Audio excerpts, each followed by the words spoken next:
The Coyote Twin, Vermilion's downtown theater.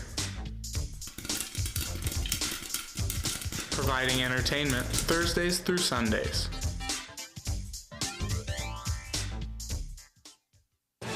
The campus food pantries searching for volunteers. Tonight, we look at what the organization does for students. Coyote News starts right now. Live from the Al Newharth Media Center, this is Coyote News. Welcome to Coyote News. I'm Sydney Colin. And I'm Marissa Brunkhorst. A former USD basketball player will appear in court on a rape charge. In tonight's top story, Coyote News' Quinn Masick has details about tomorrow's change of plea hearing. I'm standing outside of Clay County Courthouse where tomorrow morning Mihai Carcona is expected to appear if he wishes to change his plea. In late 2022, Carcona was charged with second-degree rape. According to court documents, the victim was in Carcona's apartment. The victim says Carcona allegedly pushed her to his bed, took her phone, and began raping her. She was then taken to the Sanford Vermilion emergency room where she made the report. In January 2023, Carcona pleaded not guilty to the rape charges and to a charge of interference with emergency communication. Carcona also had to give up his passport and isn't allowed to travel outside of South Dakota. Now, tomorrow's hearing determines whether or not Carcona goes to trial. If a new deal has not been reached or Carcona doesn't wish to change his plea, then there will be no trial tomorrow, and a jury trial will be scheduled for the third week of February. Reporting for Coyote News, I'm Quinn Masick. Anyone involved in a sexual assault is encouraged to contact the authorities. Remember, the victim is never to blame. Former USD professor and Volant advisor Chuck Baldwin died over the winter break. Baldwin was hired as a journalist in residence at the Al Newharth Media Center in 2007. The news of his death was shared by his son in a Facebook post. He was 70 years old. A campus food pantry is looking for volunteers. Charlie's Cupboard provides food and personal care products for students. The cupboard's dedicated to ensuring easy access to food. Vice President Hector Gallardo says volunteering is a way to give back to USD and its students. This whole process isn't easy, but it's not complex either. With more people, it definitely makes things very easy. Volunteers help stock the shelves, break down boxes, and kind of make the back rooms tidy in the pantry. If you're interested in volunteering at Charlie's Cupboard, they're open Thursdays from 4 to 6 in the Center for Continuing Education. The South Dakota Board of Regents is expanding in-state tuition to include 3 additional states. Students coming from Minnesota, Kansas, and Missouri will be able to receive reduced tuition to attend the state's public universities. The South Dakota Advantage program now applies to 11 states. The reduced tuition applies only to new freshmen and transfers, but not to current USD students. The South Dakota House of Representatives recently passed a bill that would permanently cut the state sales tax. This comes after Governor Kristi Noem approved a temporary sales tax cut last year. The bill would cut the state's sales tax rate to 4.2%. Sales taxes are the biggest contributors to the state's revenue. The bill now goes to the Senate for consideration. Meanwhile, the South Dakota Department of Education plans to replace the state Smarter Balance test with the ACT test. This would make the ACT mandatory for 11th graders in the 2025 through 26 school year. ACT scores are used by colleges to help decide whether or not to accept a student. Currently, state law requires student assessments for 3rd through 8th graders, along with Smarter Balance testing for 11th graders. The DOE proposal would change that. Coming up, a look at how this year's snowfall compares to past winters. You're watching Coyote News.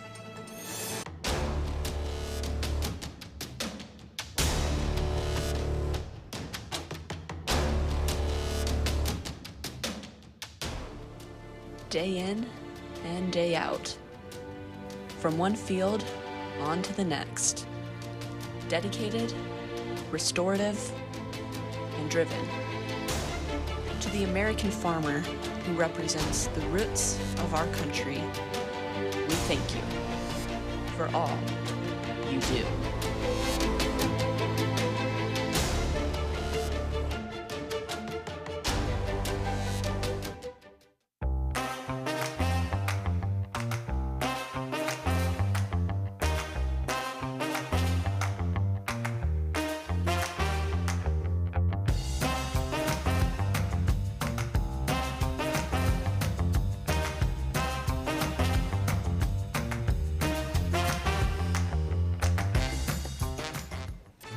is Coyote News. Welcome back. Coffee enthusiasts now have another option to choose from in Vermilion. Caribou Coffee opened for business in December, making it the 4th coffee shop currently located in the city. The Cherry and North Plum Street location is close to North Complex. Caribou Coffee has hot and cold beverage options along with a small food menu. Customers can dine in, drive through, or order ahead on their app.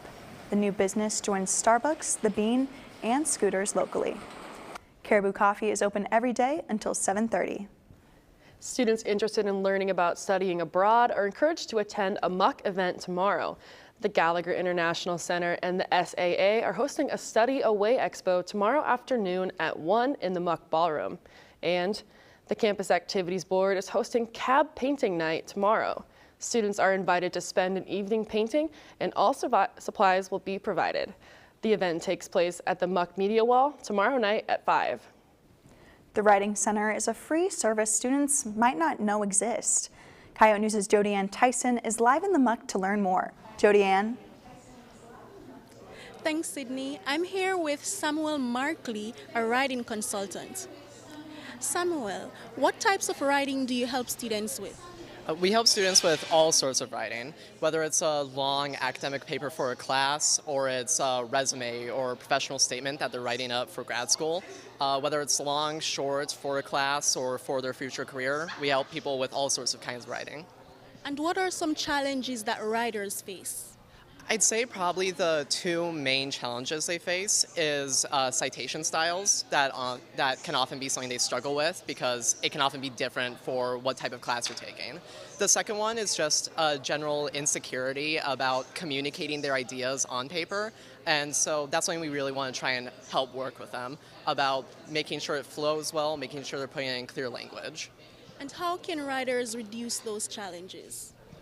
Yeah, well, one way writers can reduce those challenges is coming in and stopping to talk with us. What we want students to come into the Writing Center for is something different every time. We want students to leave a session feeling confident and feeling like they understand what they are struggling with. So when they do come in, it's for a different thing every time, and they're constantly improving their communication skills. And other than meeting face-to-face at the Writing Center, what other options do students have? Yeah, we try to accommodate students who are really busy. It's college after all. So we have Zoom options if you're not able to make it in person, which is especially helpful if we have people who aren't based in Vermilion.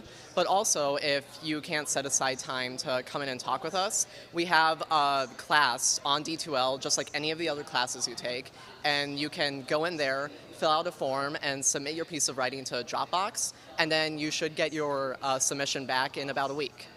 Okay, thanks for joining us, Samuel. Live in the MUC, I'm Jodianne Tyson. Thanks, Jodianne. Again, the Writing Center is located in room 133 in the ID Weeks Library. It's free for all students. Even though we are less than a month into the year, Vermilion has already been hit by severe weather. But how does this winter compare to the past few years? Last winter, Vermilion got a little over 60 inches of snow. That's significantly higher than the previous season when the city only got 6.9 inches. Last January, Vermilion saw about 29 inches of snow. So far, 39 inches of snow have fallen this year, with the majority of that this month alone. The rest of January looks pretty dry, but there's still a chance for snow in the forecast. Many students are wondering what it takes to cancel classes when the weather starts to turn. This comes after the campus was closed earlier this month during a snowstorm. In an email to Coyote News, the Vice President of Finance and Administration says that the university's decision to close the campus is heavily dependent on a variety of factors. This includes the weather conditions, the ability to clear parking lots and sidewalks in a timely manner, and communications with the city. It's important to note that canceling classes and closing a campus are not the same thing. A class could be canceled or moved online, but the campus would remain open. However, if a decision is made to close the campus, then all classes will be canceled. Next on Coyote Sports, the Dakota Dome pool has swam its final lap. And the basketball teams both lose to in-state rival SDSU. Do you feel tired and anxious at times? Do you feel like you can't focus on your school assignments? Exercising might be your solution. It helps you feel less anxious and gloomy. You can relax better and you suffer less from stress. You will get more energy, sleep better, and find it less difficult to remember all your courses. So move your body and be your own change. In the United States, approximately 6.3 million animals enter shelters every year. Of those, only 3.2 million will be adopted and over 920,000 will be euthanized. Help put a stop to animal homelessness, save a life, and rescue your next best friend.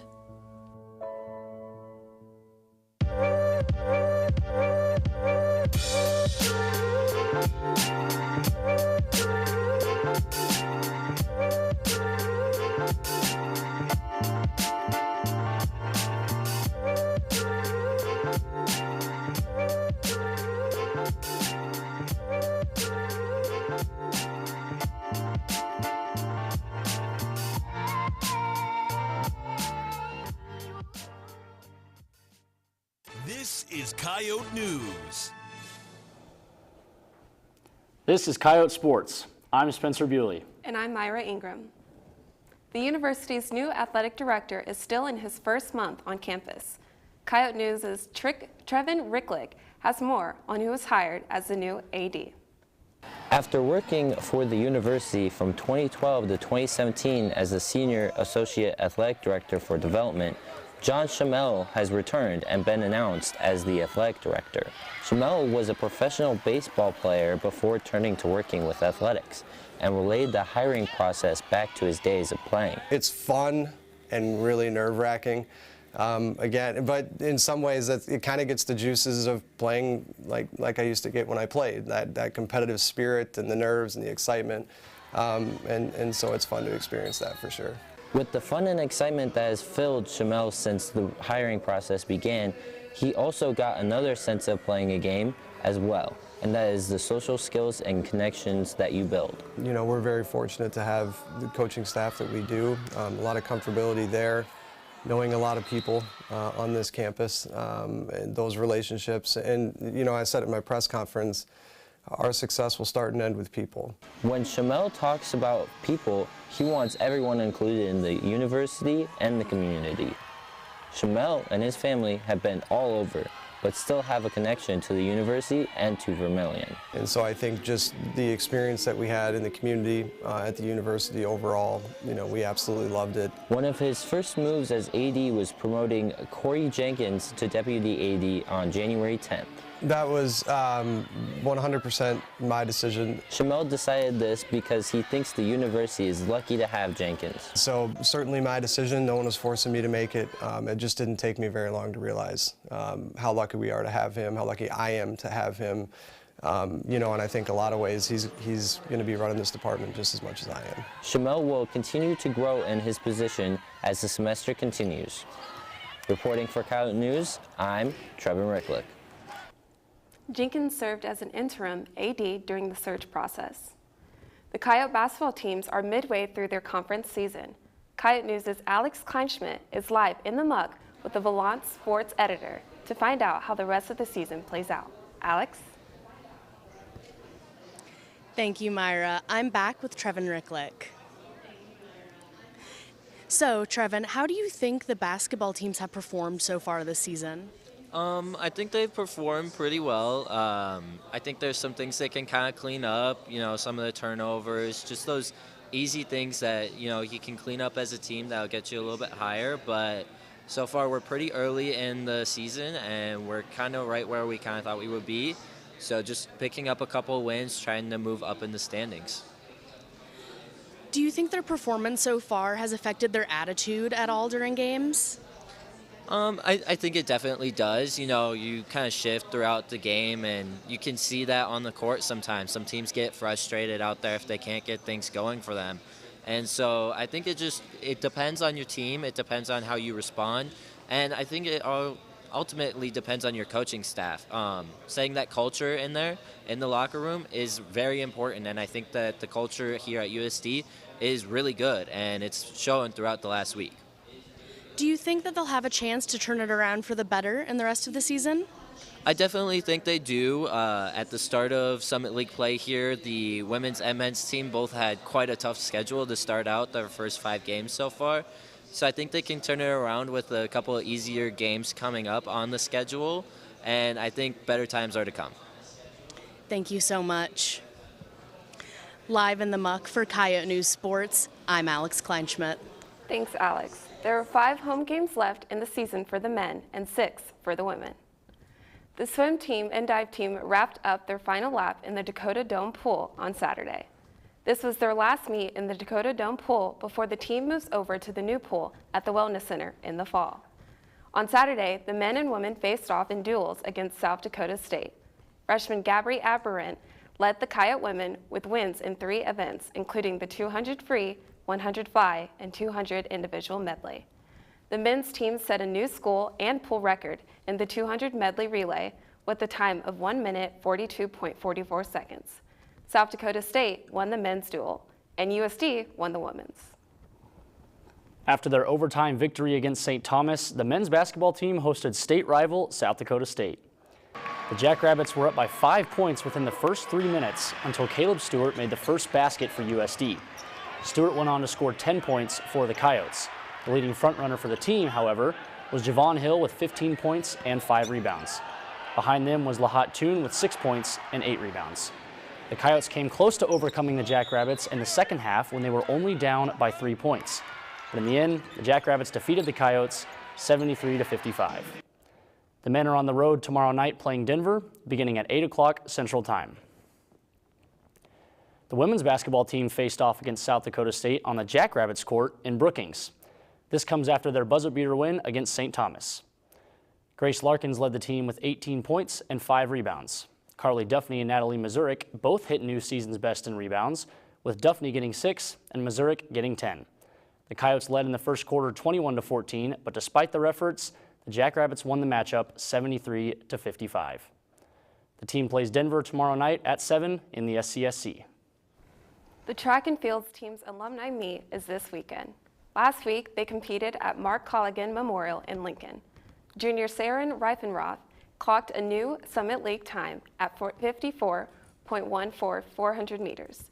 Her time is just over a half-second shy of the school record that she set back in 2021. The time ranks 16th nationally. Junior Erin Kinney improved her Summit leading time in the 60 meters, moving to 22nd nationally in the event. Overall, the Coyotes won in 7 events. The women finished runner-up to Nebraska with 132.5 points. The Coyote men finished 3rd with 94 points.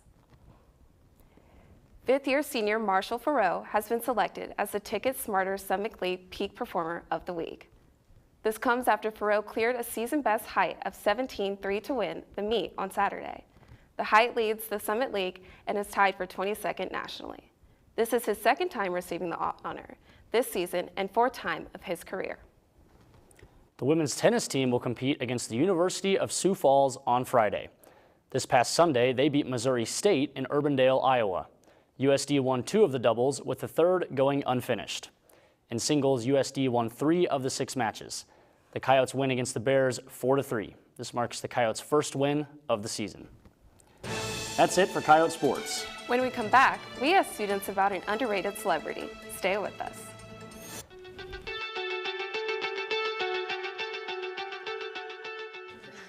What does the group think? We think a strength is their brand recognition.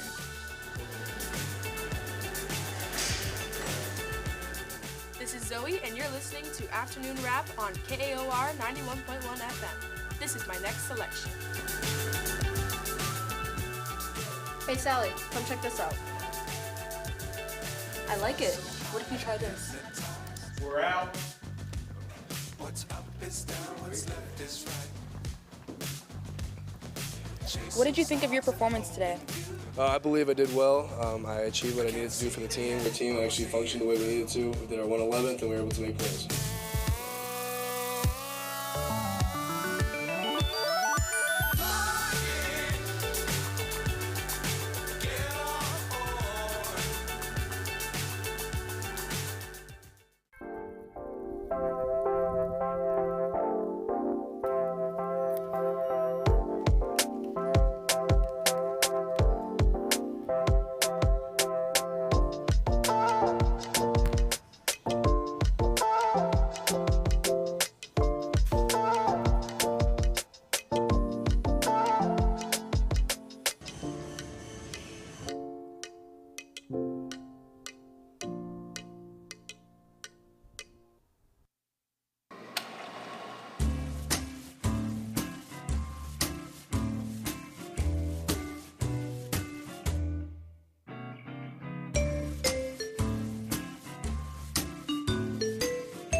This is Coyote News. USD football and men's basketball announcer John Thayer's been named South Dakota Sportscaster of the Year. The award comes from the National Sports Media Association. Thayer served on the Coyotes broadcast team since 2013 and has been the lead play-by-play announcer since 2020. Thayer's also been the host of the official podcast YoCast since 2019. Everyone's heard of the names of Taylor Swift and Kim Kardashian, but what about the people who aren't super well known? In this week's Out and About, we asked students who the most underrated celebrity is. Here's what they had to say. I'm gonna go with Hayden Christensen. People say he can't act, but terrible writing does not make you a terrible actor. In my opinion, just because I'm a sports guy, I would say that Stephen A. Smith is. I don't know if anyone knows who the celebrity is, but Taron Egerton. Ryan Gosling. His role in Barbie was top tier. And I'm Knuff. I think Noah Cyrus. She's one of my favorite music artists. John Stamos. Probably Ed Sheeran, because I don't think people realize like how many songs he's actually written. Leonardo DiCaprio. Not appreciated enough. It had to be Leonardo DiCaprio. They say he's overrated, but he shouldn't be. Bridget Mendler. Jamison Williams, receiver for Detroit Lions, most underrated player in the NFL. I would have to say Frank Sativa. If you like R&B, he's pretty cool. Dave Franco. Any reason why? Just, I don't know, Now You See Me Too. Like, I don't know. It's just great. Well, I don't know about you guys, but I think Jeremy Renner, Hawkeye, is pretty underrated. He has music too. Did you guys know that? I didn't know he could sing. I don't know who that is. So. I used to really hope for a Josh Hutcherson comeback, and I think it's finally here, so I'm going to stick with Josh Hutcherson, though. Yeah. Well, I'm happy for both of you. Well, that's all for Coyote News. Pick up the Valance issue for a look at how professors are reacting to AI on campus. Listen to 91.1 for news updates throughout the week and for coverage of your USD sports. Don't forget to follow our social media pages for daily updates and the weekly poll. Have a great night.